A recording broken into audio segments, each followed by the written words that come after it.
आपने मुझसे अभी 2 पॉइंट पूछे इसके अंदर कि वैट कैसे निकालेंगे। अगर किसी भी रिकॉर्ड में ना आपको किसी भी रिकॉर्ड के अंदर अगर आपको कैलकुलेशन करने के लिए वैट अमाउंट नीचे एक अलग से सेल रेफरेंस में दिया जाए, तो हमने ना यहाँ पर जब वैट पहले निकाला था तो उसके अंदर हमने तो डायरेक्ट टाइप किया था कि भाई कितने % किसका निकालें। सीधा उसी सेल के अंदर हमने टाइप करा था 6% को, कि जैसे हमें यहाँ पर वैट अमाउंट कैलकुलेट करनी है 6% किस पर, टोटल अमाउंट पे। अब टोटल अमाउंट क्यों ली, क्योंकि यहाँ पर जो 15,000 रेट है ना, ये तो एक सिंगल पीस का प्राइस है कि आपने एक लैपटॉप ख़रीदा 15,000 रुपये का और कितने खरीदे, 2 खरीद लिए। तो यहाँ पर टोटल अमाउंट पे 6% वैट कैलकुलेट किया जाएगा, ना कि सिंगल पीस प्राइस पे। तो ये तो एक सिंगल पीस का प्राइस है, अब आपने 2 खरीदे तो 2 के ऊपर निकाला जाएगा, यानी कि टोटल अमाउंट का 6% एंटर कर दिया। बट आपको अगर क्वेश्चन में ना नीचे कभी भी अलग से दे रखा हो कि वैट या फिर आ जाए GST, तो यहाँ पर हमने क्या लिखना है, is equal to cell address, equal to cell address of total amount into में यहाँ तक तो रहेगा सेम।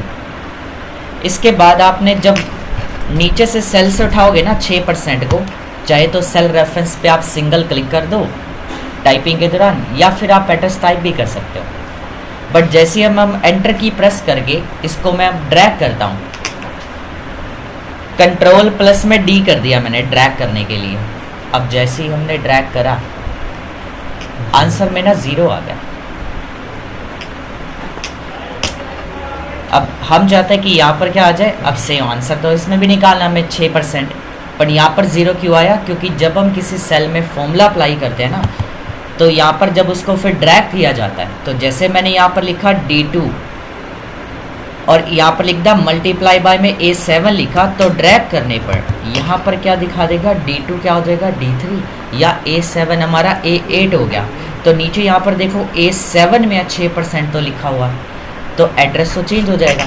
चाहे किसी भी सेल की बात करें, यहाँ पे हमने टोटल अमाउंट में लिखा चाहे B2 मल्टीप्लाई में C2, सो अगर मैंने इसको जैसे ही ड्रैग किया तो ड्रैग करने पे इसमें भी तो इंक्रीज़ हो जाएगा ना रेफरेंस।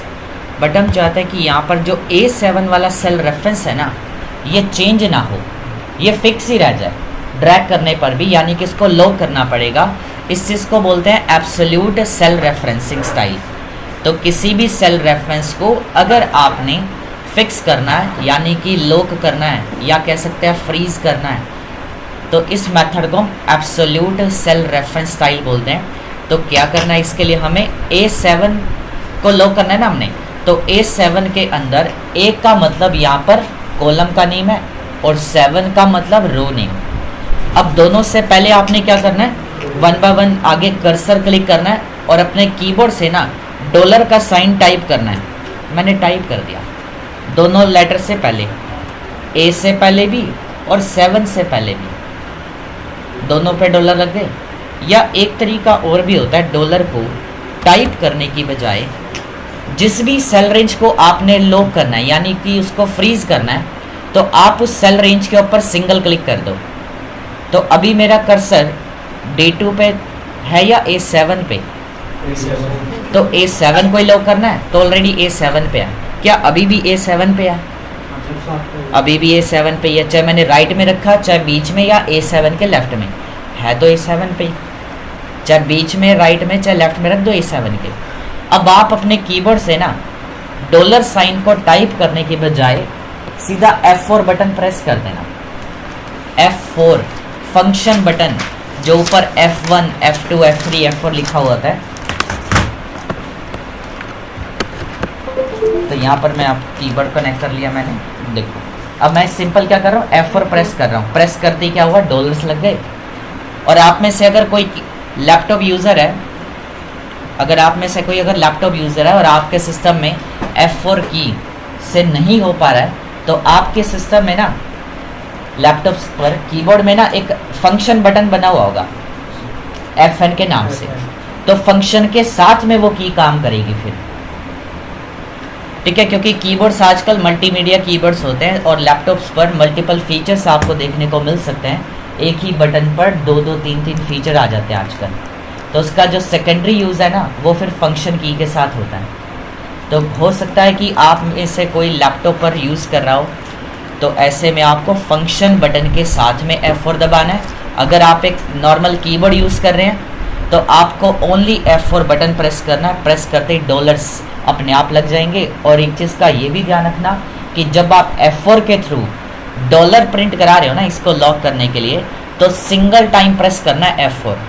अगर आप 2 या 3 प्रेस करते हैं तो गलत हो जाएगा क्वेश्चन, ध्यान रखना। एंटर की प्रेस कर रहा हूँ मैं, और जैसे ही मैंने इसको ड्रैग किया, कंट्रोल प्लस में D या माउस से भी कर सकते हैं। फॉर्मूला चेक किया हमने F2 से। अब यहाँ पर देखो, इसमें भी ड्रैग करने पर ना फॉर्मूला सेल में भी A7 ही लिखा हुआ आ रहा है। अब एड्रेस चेंज नहीं हुआ, अब एड्रेस यहाँ पर चेंज नहीं हुआ। एंटर कर दिया, आंसर आ गया। एक तो हमने कल ये पढ़ा था, आपका डाउट था इसके अंदर, और एक टॉपिक और जो आपने इसके अंदर पूछा था। इसके बाद हम कुछ पॉइंट्स ऐसे डिस्कस करेंगे। मैंने एक क्लास अपलोड की थी, क्लास नंबर 13, जिसमें ना वॉइस ब्रेक हो गई थी। तो जहाँ से वॉइस ब्रेक हुई थी ना, वहाँ से वो वाला पार्ट मैं आपको आज करा देता हूँ, और आपके बैच में नहीं हुआ वो, ठीक है। चलिए, तो एक टॉपिक और क्लियर करते हैं।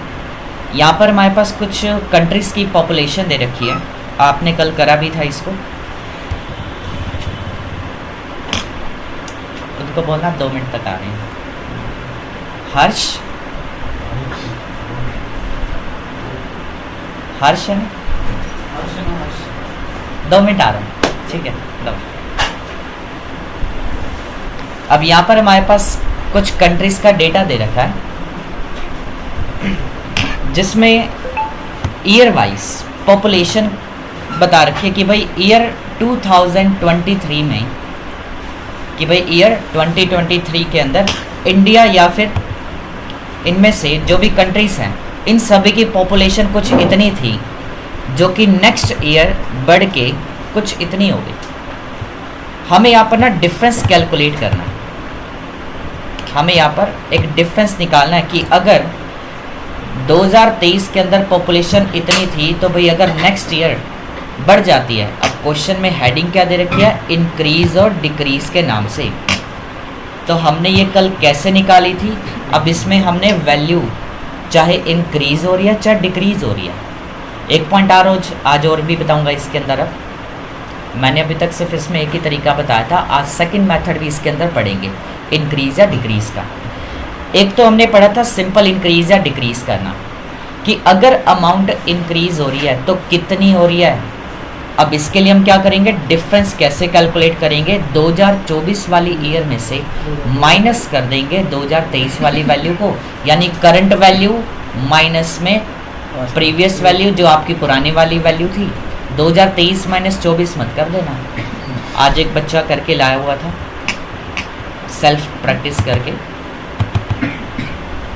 तो यहाँ पर देख सकते हैं, यहाँ पर जैसे हमने डिफरेंस निकाला, अब अगर अमाउंट हमारी इंक्रीज़ हो रही है ना, तो यहाँ पर दिखा देगा कि कितनी इंक्रीज़ हुई। अब जरूरी तो नहीं कि पॉपुलेशन बढ़ जाएगी, हो सकता है कि कम होगी किसी कंट्री में, तो कम हो गई। जैसे यूक्रेन के अंदर कम हुई है, तो कितनी कम होगी भाई? इतने लोगों की पॉपुलेशन कम होगी, 10,000 कुछ लोगों की या 1 लाख लोगों की। तो इसके अंदर हमें प्रिंट कर दिया। अब हमने इस अमाउंट को ना परसेंटेज के अंदर कैलकुलेट करना है। अब परसेंटेज में अभी तक जो हमने डिफरेंस कैलकुलेट किया वो वैल्यूज़ में था कि भाई इतने लोगों की पॉपुलेशन बढ़ गई या फिर कम हुई।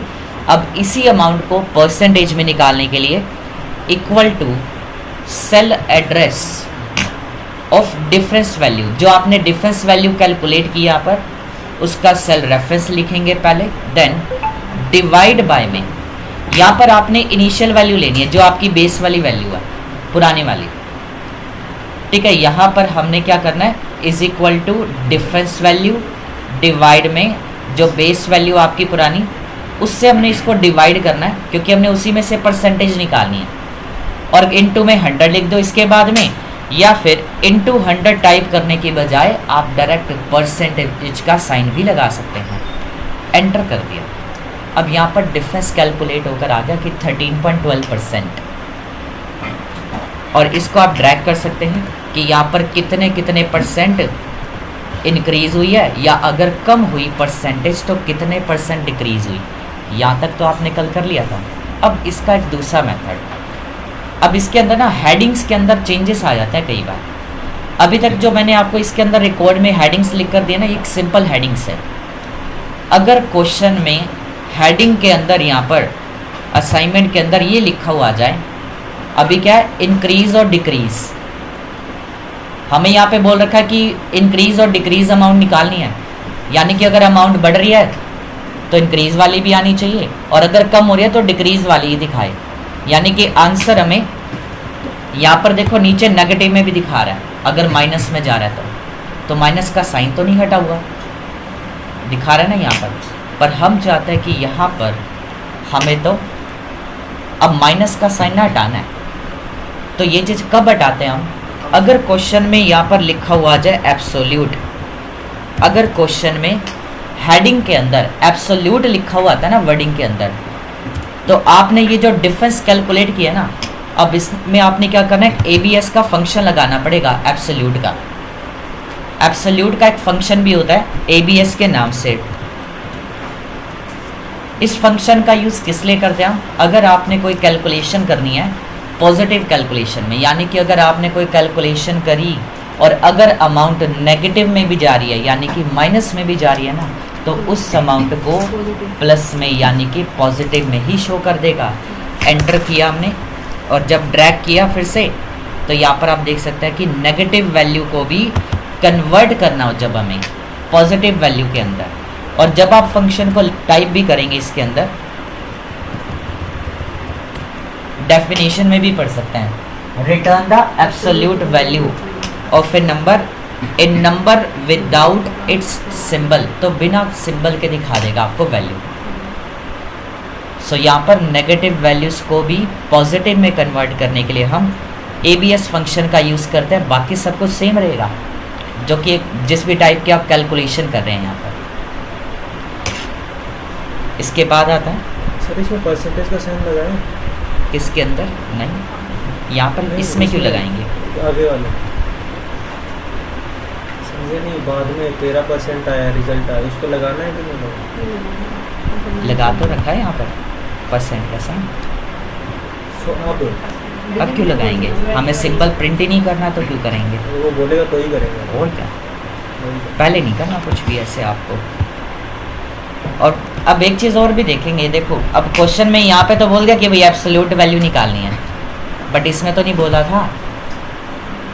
अब हमने यहाँ पर जो कैलकुलेशन कर रखी है परसेंटेज वाली, उसके अंदर क्या किया भाई, इक्वल टू डिफरेंस वैल्यू, हमने कौन सी उठा ली, पॉजिटिव वाली है ये तो सारी, यानी कि अब इसमें तो नहीं बोल रखा ना, बट एब्सोल्यूट निकालनी है, हेडिंग में नहीं लिखा हुआ। अगर इसकी हेडिंग में भी लिखा था ना कि एब्सोल्यूट इंक्रीज, फिर तो हम डायरेक्ट एज इट इज़ रख देते हैं फॉर्मूला, बट अगर एक में लिखा हुआ आ रहा है और एक में नहीं आ रहा, तो ये जो डिफरेंस वाली अमाउंट है ना, अब इसको तो पॉजिटिव में नेगेटिव में दोनों में शो करना पड़ेगा, कि अगर अमाउंट नेगेटिव में जा रही है तो नेगेटिव में ही दिखाना पड़ेगा आपको। तो वो कैसे होगा, आपने पहले क्या करा था, डिफरेंस अमाउंट निकाली equal to current value minus में प्रीवियस, एंटर करने पर सेम डिफरेंस आ रहा है। मैं इसको ड्रैग कर देता हूँ एक बार, देख रहे हो माइनस में भी आ रहा है।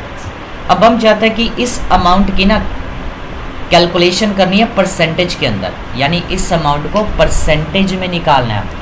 तो कैसे निकालेंगे, इसी के अंदर आप ब्रैकेट लगाने के बाद में, क्लोज करने के बाद इसी को आप क्या कर दो, डिवाइड कर दो।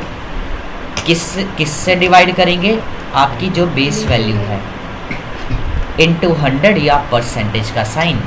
अब हमने इस बार क्या किया, कैलकुलेशन है ना जो डिफरेंस अमाउंट वाली, वो इसलिए दोबारा इसमें अलग से निकाली ताकि वो पॉजिटिव में ना आए, क्योंकि यहाँ पर अभी सारी अमाउंट्स हमारी पॉजिटिव में कन्वर्ट हो चुकी हैं। एंटर किया एंड ड्रैग, ठीक है, आप इसको नोट कर लेंगे। एक मिनट मुझे समय दो, आ रहा हूँ।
लेकिन इधर जो लास्ट वाला प्रॉब्लम है उसमें तो है परसेंटेज से इंक्रीज हो गई है और जो हमने पहले लगा रखा था हमने तो पहले यही लगा रखा था कि जो हमारे पास प्रीवियस वैल्यू है उसमें तो माइनस कर देंगे इसको करंट वैल्यू और जो हम अब कर रहे हैं कि बीस जो हमारे पास अब जो करंट वैल्यू है उसकी परसेंटेज निकालना तो पहला भी तो ये करेगा तो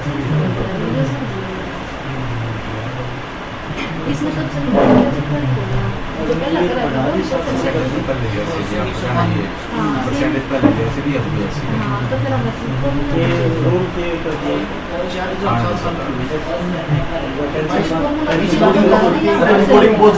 हमने तो दिखाना परसेंटेज बड़ी परसेंटेज का तो इंक्रीज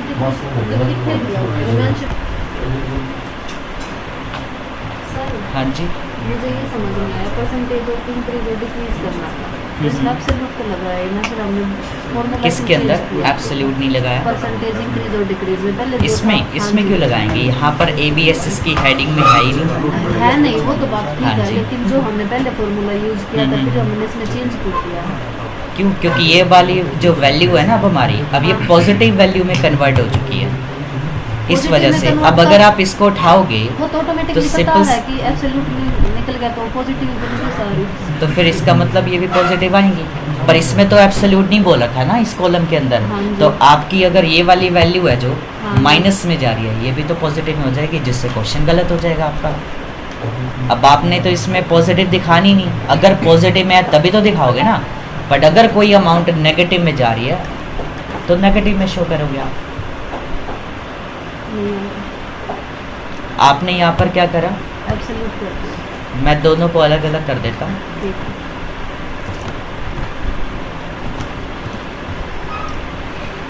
एक हमने पहले सिंपल क्रिएट कर लिया, ठीक है यहाँ पर मैंने डिफरेंस कैलकुलेट किया, करंट वैल्यू माइनस में प्रीवियस, राइट। अब इसके अंदर कह रहे हैं भी इंक्रीज एंड डिक्रीज दोनों डिफरेंस दिखाने हैं कि अगर अमाउंट इंक्रीज हो रही है तो यहाँ पर आपको इंक्रीज वाली ही शो हो जाए। अगर माइनस में जा रही है तो माइनस में ही दिखाए, पॉजिटिव में ना दिखाए फिर वो अमाउंट। तो हमने यहाँ पर सिंपल कैलकुलेशन कर दी माइनस करके। फिर नेक्स्ट वाले में यूँ कह रहा कि भाई परसेंटेज निकालनी है किसकी, जो हमने डिफरेंस अमाउंट कैलकुलेट करी। अब इसको हम क्या करेंगे, डिवाइड करेंगे बेस वैल्यू से, इनटू में 100 या परसेंटेज का साइन, यानी किस में से परसेंटेज निकालनी है। और ड्रैग करने पर यहाँ पर भी अब परसेंटेज भी इंक्रीज और डिक्रीज दोनों में निकल कर आ रही है, क्योंकि इन दोनों ही कॉलम में हमें कुछ नहीं बोल रखा कि इसके अंदर अमाउंट को कि एब्सोल्यूट में निकालना है, सिंपल डिफरेंस के लिए बोल रखा है उसके अंदर। अब अगर क्वेश्चन में ये लिखा हुआ आ जाता है कि भाई एब्सोल्यूट इंक्रीज एंड डिक्रीज, तो आपने इसका मतलब यहाँ पर अमाउंट को नेगेटिव में शो नहीं करना, पॉजिटिव में शो करेंगे। सो पॉजिटिव में शो करने के लिए हमने यहाँ पर फंक्शन का यूज़ किया ABS, जिसका यूज़ करने पर क्या होता है कि जब आप कोई भी कैलकुलेशन कर रहे हैं, अगर अमाउंट्स उसमें नेगेटिव में जा रही है तो पॉजिटिव में दिखा देगा बस। बट नेक्स्ट कॉलम के अंदर देखो, परसेंटेज का जो कॉलम आपको दोबारा से इसमें भी बोला, जब अब इसमें एब्सोल्यूट नहीं लिखा हुआ, फर्स्ट वाले में था, तो यहाँ पर अब ये सारी अमाउंट हमारी क्या हो चुकी है, पॉजिटिव में कन्वर्ट हो चुकी हैं। तो ऐसे में जब आप कैलकुलेशन इसी वैल्यू के ऊपर डायरेक्ट करोगे ना, डिवाइड करके बेस वैल्यू से, तो ड्रैग करने पर आपकी जो ये वाली अमाउंट थी नेगेटिव में जानी चाहिए थी ना, पर यहाँ पर इसको भी इसने पॉजिटिव में शो कर दिया, क्योंकि यहाँ पर ये वैल्यू पॉजिटिव में बन चुकी थी हमारी। बट हम इसके अंदर अब इस सेल एड्रेस को नहीं पिक कर सकते, क्योंकि अमाउंट हमारी D22 में इस टाइम पर पॉजिटिव में है। तो आपने क्या करना है, ये जो डिफरेंस अमाउंट निकाली थी ना, कैसे निकाली थी आपने, माइनस करके, कि करंट माइनस प्रीवियस। तो आप यहाँ पर क्या करो, पहले ब्रैकेट भी ओपन होगी अभी यहाँ पर, कि करंट माइनस प्रीवियस करके पहले तो डिफरेंस निकालो, फिर आप इसको डिवाइड कर दो। ठीक है, अभी खाली मैं एंटर करके दिखाता हूँ, ड्रैग भी कर दिया, देख रहे हो यहाँ पे माइनस में आ रही है। हमने ABS तो लगाया नहीं है, क्योंकि हमें बोल ही नहीं रखा इस हेडिंग के अंदर कि एब्सोल्यूट निकालनी है या नहीं। इसके बाद अब आपने इसको डिवाइड करना है इनिशियल वैल्यू से अपनी, और इनटू में 100 या परसेंटेज का साइन, एंटर और ड्रैग कर दो, परसेंटेज आ गई। ठीक है, अब हमने यहाँ पर डिफरेंस अमाउंट दोबारा से माइनस करके निकाली, ना कि इस सेल रेफरेंस से उठानी है। सेल से उठाओगे तो पॉजिटिव में है फिर, तो इसलिए मुझे यहाँ पर दोबारा से माइनस करना पड़ा, कैलकुलेशन दोबारा से करनी पड़ेगी यहाँ पर। ये होता है एब्सोल्यूट इंक्रीज और डिक्रीज का टॉपिक। और अगर क्वेश्चन में इसके अंदर भी एब्सोल्यूट कह देता, तब आप इसका ले सकते थे सीधा डायरेक्ट बाय में दिस परसेंट, फिर आप यूँ कर सकते थे अगर दोनों के अंदर एप्स बोला होता है। कई बार एक में आता है, कई बार दोनों में आ जाता है, और कई बार दोनों में ही नहीं आता।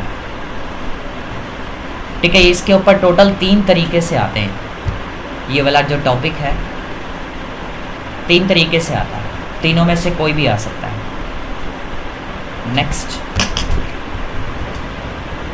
तो अब मैं इसके अंदर आपको वो पॉइंट्स डिस्कस करूँगा आपसे जो क्लास नंबर 13 के अंदर, ठीक है, जहाँ से वॉइस ब्रेक हुई थी।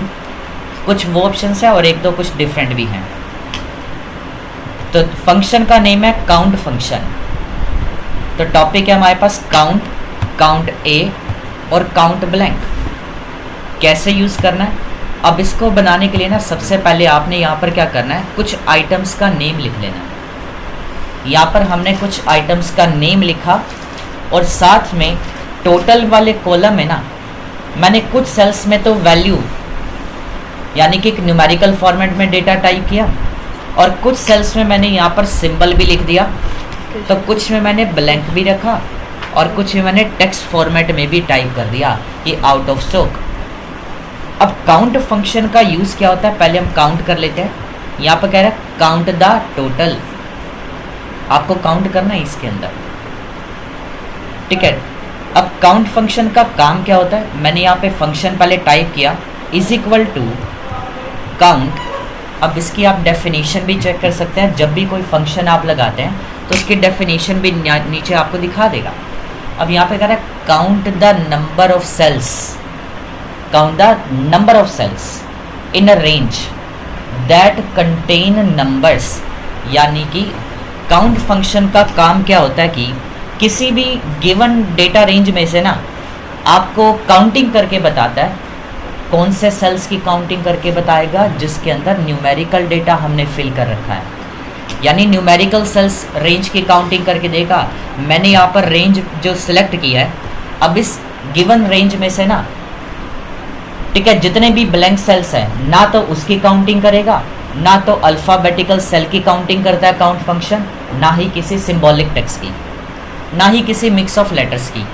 काउंट फंक्शन काउंटिंग करके बताता है तो सिर्फ और सिर्फ न्यूमेरिकल सेल्स की काउंटिंग करके बताता है। यानी कि इसमें से अब आंसर क्या प्रिंट करेगा कि ऐसे कितने सेल्स हैं जिसमें हमने न्यूमेरिकल डेटा टाइप कर रखा है। जैसे कि एक तो इसके अंदर है, फिर ये 2, तो ये वैल्यूज़ को प्लस नहीं कर रहा, ये गिन के बता रहा है न्यूमेरिकल सेल्स कितने हैं इसके अंदर।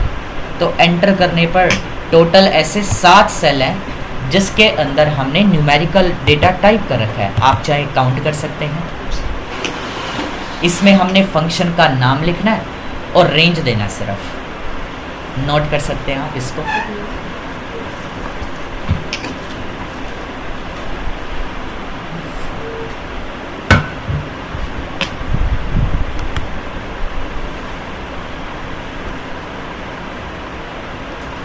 इसी का सिमिलर काउंट के बाद आता है फिर count A.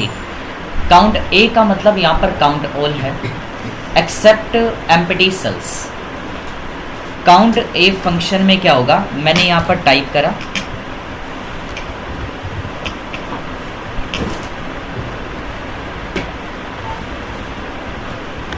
Is equal to count A, नीचे कह रहा है count the number of cell in a range that are not empty, यानी खाली सेल्स की काउंटिंग नहीं करेगा बस। अगर क्वेश्चन में आ जाए कि count the non empty cells, तो इसका मतलब फंक्शन कौन सा, काउंट ए का यूज़ करेंगे हम। काउंट ए में क्या होगा कि आपने अगर कोई भी रेंज सेलेक्ट करी है, आपने एक रेंज सेलेक्ट करी जिसके अंदर आपके पास सेम डेटा वही उठाया हमने जैसा पिछले में उठाया था काउंट के अंदर, जिसमें हमारे पास न्यूमेरिकल भी है, अल्फ़ाबेटिकल कंटेंट भी है या सिंबल वगैरह भी है। अब ये सभी को काउंट कर लेगा, सिर्फ और सिर्फ खाली सेल्स की काउंटिंग नहीं करके बताएगा। हमने यहाँ पर टोटल अगर 8 सेल्स सेलेक्ट किए हैं या 10 किए, अगर उसमें से 2 खाली हैं 10 में से, तो आंसर में 8 लिखा हुआ आ जाएगा। आपने अगर एक डेटा डिज़ाइन करा कुछ स्टूडेंट्स का, ठीक है, 100-200 बच्चों का, आपने मार्क्स चढ़ा दिए, पर कुछ बच्चों के मार्क्स चढ़ाना रह गए। अब आपने ये चेक करना है भाई कितने बच्चों की एंट्री हो चुकी है, आपने काउंटिंग करनी है। तो काउंट ऑल की हेल्प से आप काउंटिंग कर सकते हैं। एंटर कर दिया हमने, आंसर प्रिंट हो गया, 9 लिखा हुआ आ गया इसके अंदर। Count A and bracket start और रेंज लिखनी है जस्ट आपको सेम, सिर्फ फंक्शन का नेम हमने चेंज कर दिया।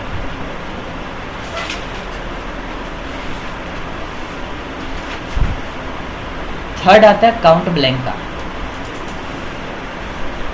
Equal to count blank. Count blank का यूज़ करते हैं ब्लैंक सेल्स को काउंट करने के लिए, कि किसी भी रेंज में से हमें चेक करना हो कि कितने एम्प्टी सेल्स हैं, यानी ब्लैंक सेल्स की काउंटिंग करने के लिए। अब इस बार मैंने ना रेंज कुछ अलग से डिफरेंट सेलेक्ट कर ली। ये टोटल मैंने 6 सेल्स सेलेक्ट करे, बट इनमें से ऐसे कितने सेल्स हैं जो अभी भी ब्लैंक है। एंटर कर दिया तो आंसर में प्रिंट हो जाएगा कि 4 आ गया। काउंट ब्लैंक का यूज़ हम ब्लैंक सेल्स की काउंटिंग के लिए। ए में सब कुछ काउंट कर सकते हैं, काउंट ऑल होता है एक्सेप्ट एम्प्टी सेल्स, और काउंट में ओनली न्यूमेरिकल।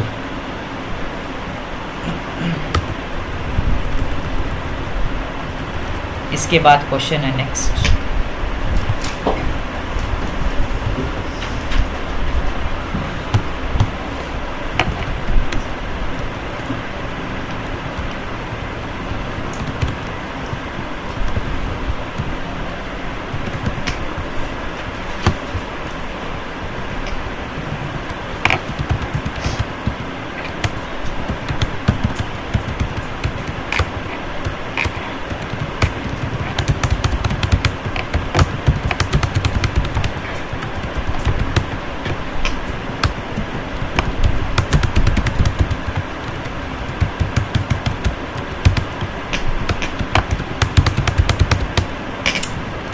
हमारे पास ना अब एक स्टूडेंट रिकॉर्ड है जिसमें हमें, हाँ जी, फॉर्मूला भी नहीं लगाया अपने आप कैसे हो गया? टोटल में फॉर्मूला लगाया है ऑल्ट इक्वल टू,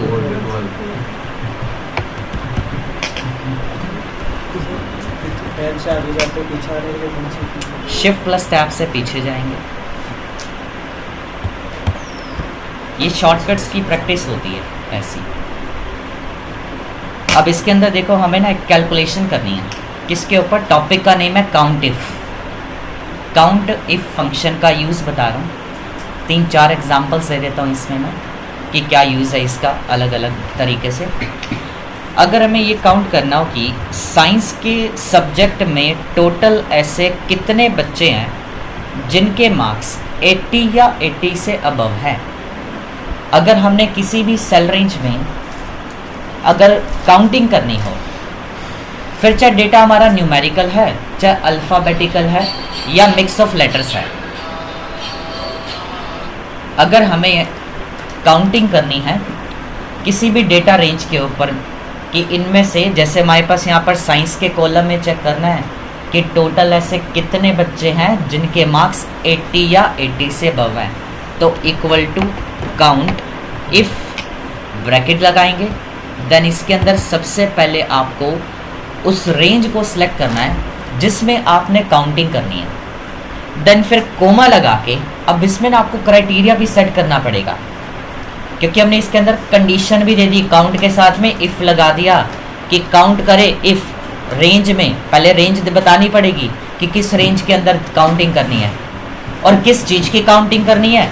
वो आप डबल कोट्स का साइन ओपन करेंगे पहले, और यहाँ पर आप टाइप कर दो कि वैल्यू कितने से बड़ी हो। अगर हम चाहते अगर वैल्यू 80 से बड़ी है, क्लोज कर रहा हूँ, एंटर कर देंगे। एंटर कर दी, आंसर प्रिंट कर दिया। अब आंसर में आप देख सकते हैं कि 80 से ज़्यादा सिर्फ 2 ही ऐसी वैल्यूज़ थी जो उससे बड़ी थी, लिख सकते हैं।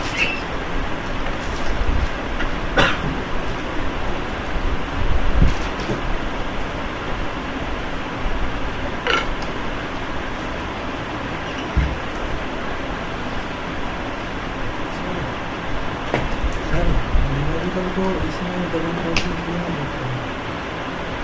आएगा, वो इफ थी, ये काउंट इफ है इसलिए। इसमें आएगा। अब देखो इस चीज़ में ना एक डाउट भी रहता है कुछ स्टूडेंट्स का। हमने इफ़ कंडीशन पढ़ी थी एक, उसके अंदर न्यूमेरिकल डेटा को कोट में नहीं रखा था, यहाँ पर रखना पड़ेगा। वो इफ़ था, उसके अंदर वो फंक्शन अलग है, ये काउंट इफ है, तो फंक्शंस अलग अलग है दोनों। तो इसके अंदर आपको क्राइटेरिया डबल कोट में ही लिखना पड़ेगा, विदाउट कोट लिखेंगे आंसर नहीं आएगा। यहाँ तक हो जाएगा। नेक्स्ट एग्जांपल है, इसके अंदर हमारे पास यहाँ पर कुछ नाम लिखे हुए हैं, मैं इसके अंदर 2-4 नेम और लिख रहा हूँ, ठीक है।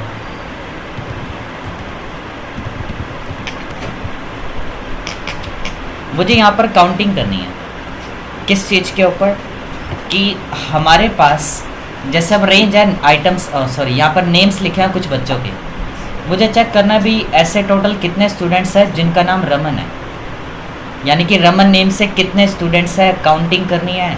Again same formula, count if range comma में डबल कोट्स में आप यहाँ पर रमन लिख दो, कितना आंसर आएगा? एक आएगा, दो आएगा। अच्छा 2 क्यों आएगा वैसे? अच्छा स्मॉल लेटर, अभी वैसे 2 आएगा, बताएंगे, जबकि आंसर गलत है। अभी फ़िलहाल 2 आएगा, उसका रीज़न भी बताऊंगा कि 2 क्यों आया। आना वैसे 3 चाहिए, बताएंगे। अभी यहाँ पर मैंने कुछ गड़बड़ करी है, बताते हैं आपको। एग्जैक्टली देखो यहाँ पर क्या हुआ, आपका कहना है कि भाई यहाँ पर ना मैंने स्मॉल लेटर में 2 बार लिखा है रमन, इसलिए 2 आया। नो, जबकि ऐसा बिल्कुल नहीं है। मैंने यहाँ पर ना एक सेल के अंदर रमन है ना, ये वाला जो डबल क्लिक कर रहा हूँ सेल में, आगे स्पेस दे रखा है मैंने, डिलीट कर दिया। चाहे लेटर हमारे पास स्मॉल में लिखा है या कैपिटल में, मैटर नहीं रखता, बट अगर आपने कोई भी डेटा एंटर करते दौरान ना अगर उसके नेम के बाद स्पेस दे दिया तो काउंट नहीं करेगा। चाहे मैं सभी को कैपिटल में लिखूं, देख सकते हैं मैंने सभी कैपिटल में लिख दिया, आंसर वही है। या एक नाम और लिख देता हूं और स्मॉल में टाइप कर रहा हूं, एंटर करने पे 4 आ जाएगा यहाँ पर। तो कभी भी आप कंटेंट डिज़ाइन कर रहे हो, किसी भी टेक्स्ट को कंप्लीट जब आप लिखते हो तो लास्ट में एक्स्ट्रा स्पेस मत दो, नहीं तो कैलकुलेशन आपकी गलत हो सकती है कुछ फार्मूलाज के अंदर। तो ले सकते हैं आप, फ़ोटो लेनी हो या लिखना हो लिख लीजिए।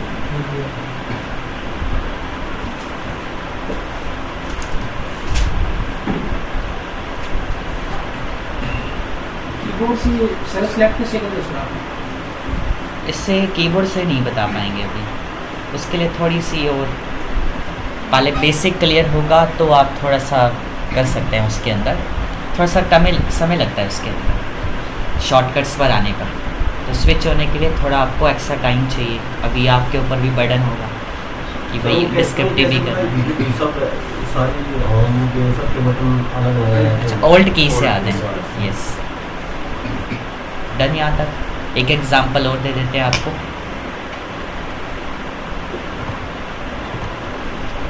चलिए एक एग्जांपल और तीसरा आपको काउंट इफ पर ही। इसके लिए ना मैंने एक अटेंडेंस शीट का रिकॉर्ड क्रिएट किया यहाँ पर। और देखो अटेंडेंस शीट रिकॉर्ड बनाने के लिए ना बहुत आसान होता है अटेंडेंस रिकॉर्ड क्रिएट करना। आपने जैसे एक न्यू ब्लैंक शीट ले ली, यहाँ पर आप लिख लो कुछ स्टूडेंट्स का नाम। मैंने नाम लिख दिया,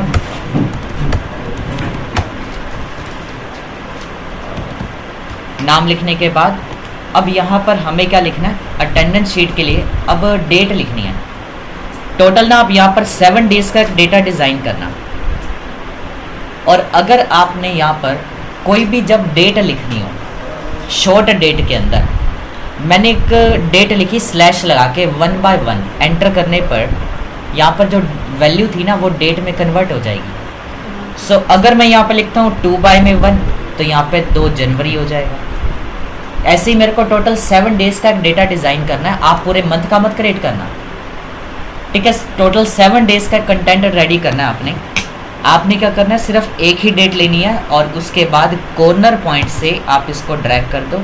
मैंने टोटल यहाँ पर 7 डेज का एक डेटा ले लिया, ठीक है। डेट ड्रैग कर दी मैंने। इसके बाद मुझे यहाँ पर क्या निकालना है, टोटल प्रेजेंस। मैंने खाली टोटल पी लिख दिया। मुझे यहाँ पे ना प्रेजेंस या फिर एब्सेंस काउंट करने हैं कि कौन सा बच्चा क्लास में कितने दिन आया या फिर कितने दिन एब्सेंट था। तो प्रेजेंट और एब्सेंट्स लिखने के लिए ना आप एक काम कर सकते हैं। मैंने यहाँ पर लिखा पी, फर्स्ट सेल में मैंने यहाँ पे पी लिखा, कॉर्नर से इसको डबल क्लिक कर दो, सभी में पी हो गया नीचे। और एज इट इज़ आप इसको राइट में भी ड्रैग कर दो। यहाँ पे तो सारी प्रेजेंस है, ठीक है। अब यहाँ पर हमने क्या करना है, अब समीर की एक छुट्टी लगा दी कल की, अब समीर कल आया नहीं था। और बाकियों में भी मैंने कुछ इसके अंदर एब्सेंस और लगा दी। और इस बार मैंने इसके अंदर ना 3 एब्सेंस, या इसमें भी मैंने 1 एब्सेंस लगा दी। अब हमें कैलकुलेट करना है टोटल पी, यानी कि टोटल कितने दिन कौन सा बच्चा क्लास में रहा।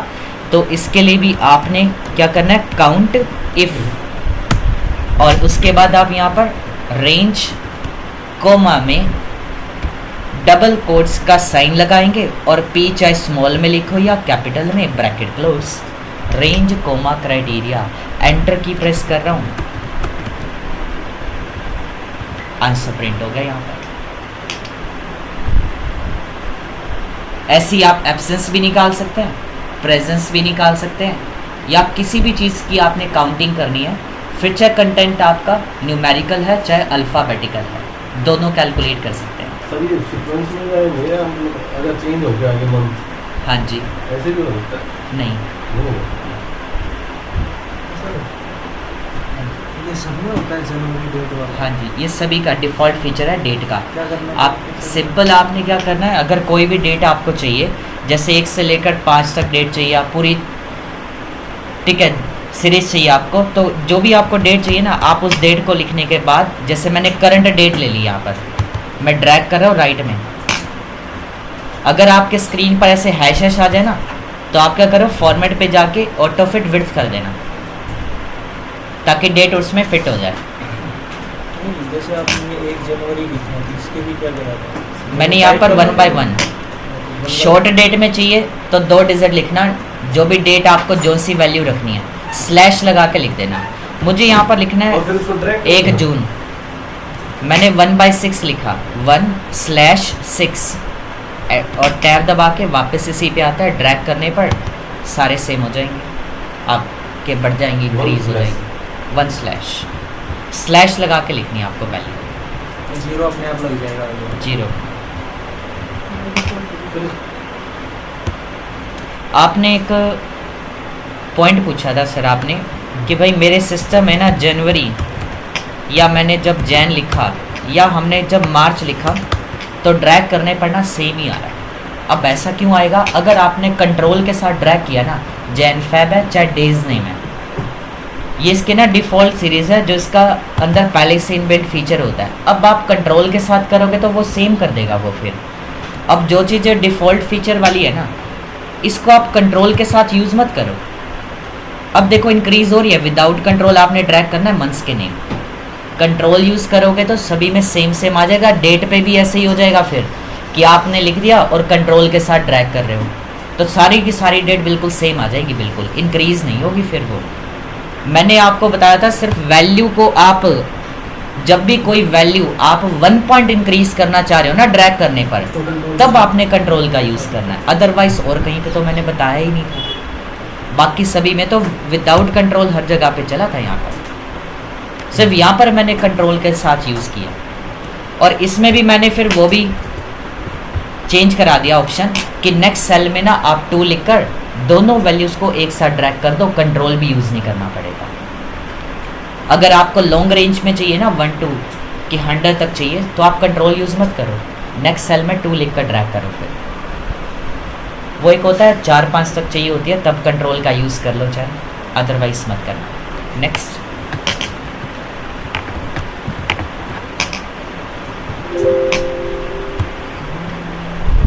आपने काउंट इफ करा, ऐसे ही आप इसके अंदर ना इफ़ कंडीशन भी लगा सकते हैं। ठीक है, कि अगर बच्चा, यहाँ पर मैं लगा देता हूँ,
हमने यहाँ पर अभी एक रिमार्क्स निकालने हैं काउंट इफ के ही अंदर।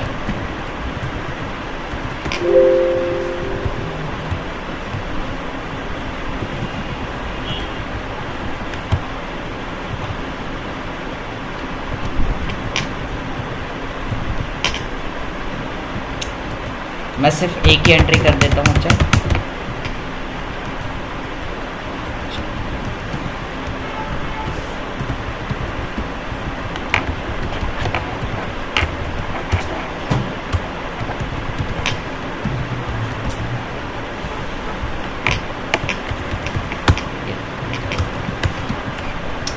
रिमार्क्स में हमें ये निकालना है कि अगर प्रेजेंस 5 या 5 डेज से अबव है, कि अगर बच्चा 5 या 5 दिन से आया तो आंसर में पास, अदरवाइज में फेल आ जाए, या सेटिस्फैक्ट्री और अनसेटिस्फैक्ट्री, या गुड या पुअर। तो इसके लिए आपने सिंपल इफ़ कंडीशन का यूज़ करके वैल्यू टेस्ट करानी है, किसमें, टोटल प्रेजेंस डेज के कॉलम में। क्या होगी अगर वैल्यू किसके अंदर, ये 12 नहीं लिखा हुआ, सेल का एड्रेस है I2, ग्रेटर देन है या अगर इक्वल है 5, कि कैंडिडेट अगर 5 या उससे ज़्यादा दिन आया है, तो कोमा में आंसर में अगर आप चाहते हैं कि भाई पास लिखा हुआ आ जाए तो पास लिख दो, ABCD लिखा आ जाए तो वो लिख दो। हमने लिख दिया गुड या पुअर।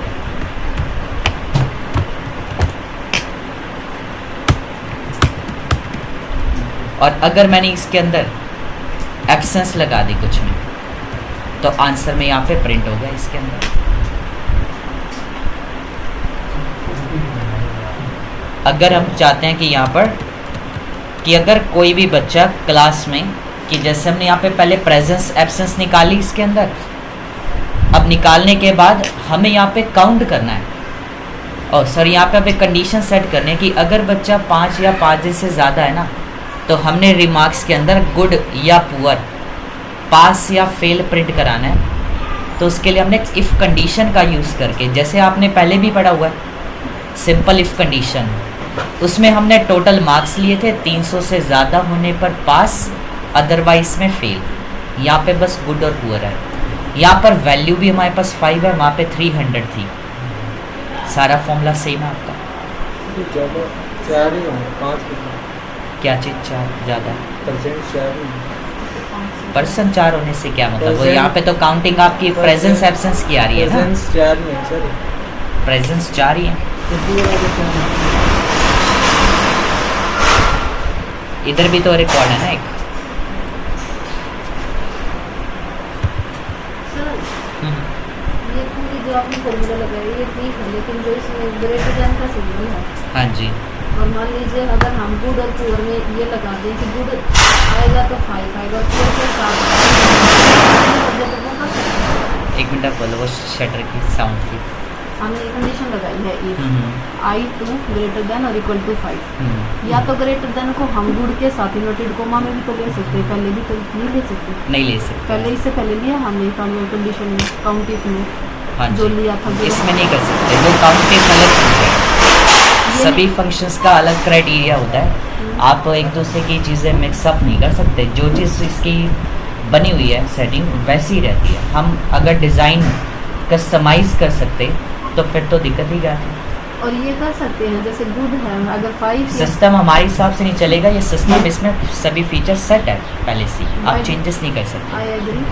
मैं पूछ रही हूँ अगर मान लीजिए गुड है, हम बोलते हैं 5 ग्रेटर देन या इक्वल टू, तो गुड आएगा।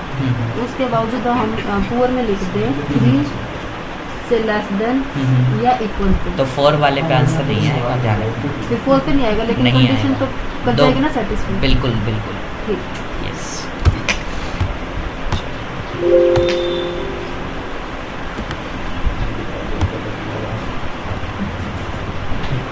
एक लास्ट टॉपिक और एक फंक्शन है नाउ और टुडे का, आपके बैच में तो नहीं हुआ आई थिंक। यहाँ पर आपने क्या करना है, to insert the current date and time using function. अगर आपको फंक्शन के through date and time insert करना हो, इक्वल टू, यहाँ पर हम फंक्शन लगाएंगे नाउ, ब्रैकेट क्लोज। यहाँ पर आपको ना जस्ट फंक्शन का नेम टाइप करना है, बीच में कुछ भी नहीं लिखना, इक्वल टू नाउ, और उसके बाद आपने ब्रैकेट ओपन एंड क्लोज।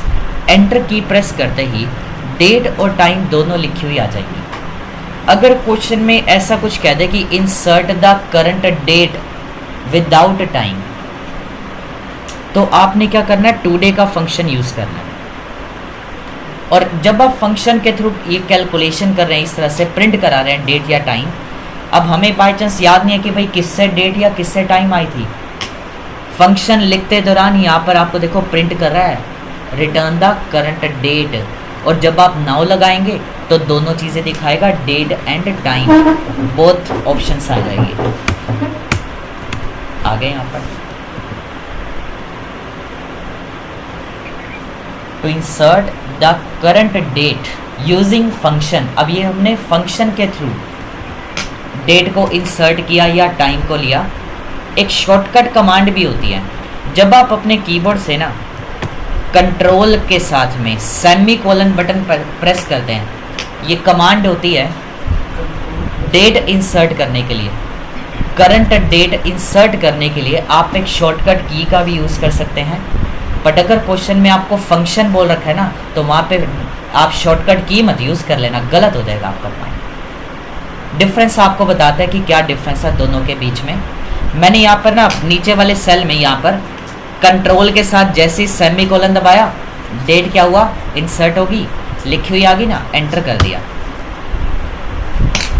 अब एंटर तो कर दिया, बट मुझे अब यहाँ पर ना डेट के अंदर थोड़ी सी एडिटिंग करनी है। हम चाह रहे हैं कि यहाँ पर जो डेट हमने लिखी 15/6/2024, योगेश सर अभी नहीं है, आज छुट्टी पर है। जी बताइए, काम था आपको? क्या काम है? 2 मिनट का समय दो प्लीज, बैठ जाओ। ठीक है, चलिए।